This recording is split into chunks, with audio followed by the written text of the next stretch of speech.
Excellency Minister Dr. Kao Duk Phat from the Ministry of Agriculture Rural Development, Vice Minister Dr. Tran Hong Ha from the Ministry of Natural Resources and Environment, Margrethe Wallström, the UN Secretary General's Special Representative for Disaster Risk Reduction, Ambassador John Nielsen, the Ambassador of Denmark, Excellencies, ladies and gentlemen.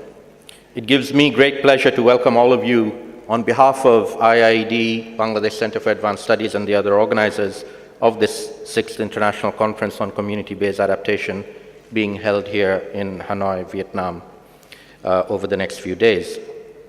I'd like to express my special gratitude to the to the government of Vietnam, and in particular the Ministry of Agriculture Rural Development, who have very kindly been helping us host this event, and also for the support of the Ministry of Natural Resources and Environment, who've been very supportive. In fact, even though this is the opening session of the conference, it's actually halfway through this particular meeting. It started 3 days ago, or over 3 days ago, with over 100 people from around the world arriving in Vietnam, and they have gone in separate batches, 8 different groups, to visit different vulnerable communities around the country, spend 2 nights with those communities, and 3 days, and they have returned yesterday safely, I'm very happy to say. And they've uniformly had excellent experiences. All of them have come back with very interesting stories. They have seen what Vietnam is doing. They have been very impressed by the activities at the community level in Vietnam. And as of yesterday and today, we have been joined by another 100 people who have come for the conference part. We used to make it a rule that you had to come for the whole thing, but we had to break the rule now because not everybody could come for 7 days. But I'm very glad to see that quite a few people managed to do that, because it does make a difference to spend time in the field and have a reality check rather than spend time in a conference setting like this, talking to each other and hearing speeches from a podium. So we are now well over 200 international participants at this gathering, and we are going to be spending the next few days together sharing our experiences. As you know, this is the 6th in a series of annual conferences on community-based adaptation. The last one, the 5th in the series, was held last year in Bangladesh. The one before that was held in Tanzania, so they go around the world. And each one has been growing in terms of participation, in terms of learning. It started off with a small number of mainly civil society NGO organizations working at the grassroots.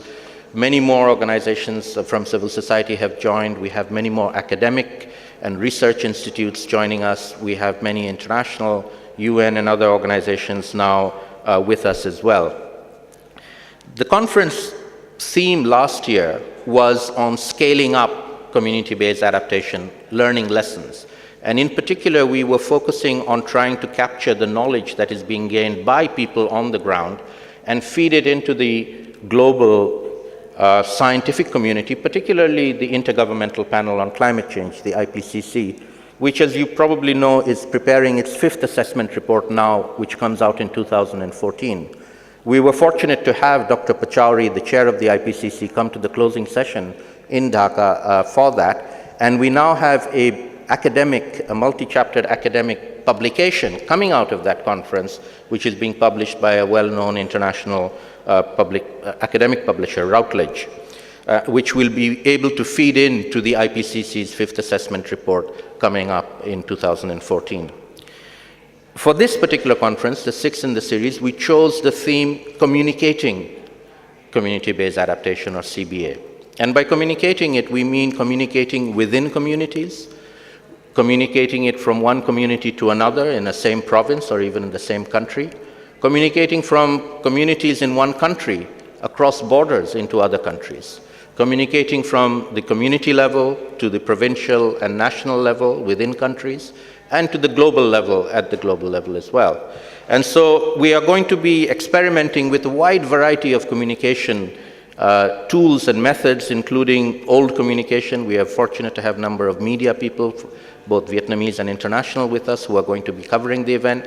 And we're going to be using a whole panoply of social media. As you can see, we have a hashtag for tweets, and we are putting out blogs. We are encouraging everybody in the conference to do that. Already quite a few people who are on the field trips have sent out blogs, uploaded their photographs, and we are making these available in real time to the many hundreds of people who wish they could be here but aren't able to be here, so that they can follow us in real time. And we'll be doing a daily live webcast out of Hanoi to the rest of the world for people to ask questions of people who are here and for us to share what's happening here.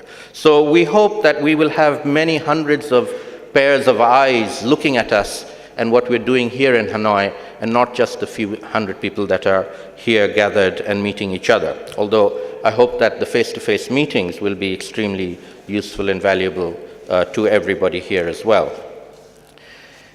Before I end, let me just say a few words about the rest of the proceedings for this meeting. As I mentioned, the communications part, we also have quite a large number of thematic sessions that are being run on different themes. We heard about the urban one. Cities is a very important area and is a particular challenge for community-based adaptation.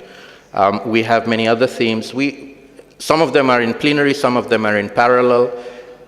We also have what we are terming a parallel session each time we do parallel sessions on what we call out-of-the-box sessions. So these are not traditional PowerPoint presentations sitting at the podium and people listening passively, but much more interactive sessions where people can participate. And in some cases, we're not even telling them what it's all about. You have to come and find out, participate, and then hopefully go away with an interesting experience. So we're experimenting with different formats and forms of communicating, even amongst ourselves, even in this meeting. So before I conclude, let me just hope and invite those of you who are attending the opening session only and will not be able to stay with us for the next few days to please come back for the closing session on the 22nd. You're most welcome to come back, and we hope to report back to you on what we've done. Those of you who are staying for the full 3.5 days of the conference, I hope you have a very productive meeting. I hope you learn a lot and make a lot of new friends. That's one of the purposes of having people face-to-face here, and that's always been our experience from previous conferences, so I'm looking forward to that as well. And finally, I'd like to once again thank the government of Vietnam, and also mention with gratitude the nearly 30 co-sponsors of this conference, without whom we would not have been able to bring all of you here today and for the next few days. And with that, thank you very much.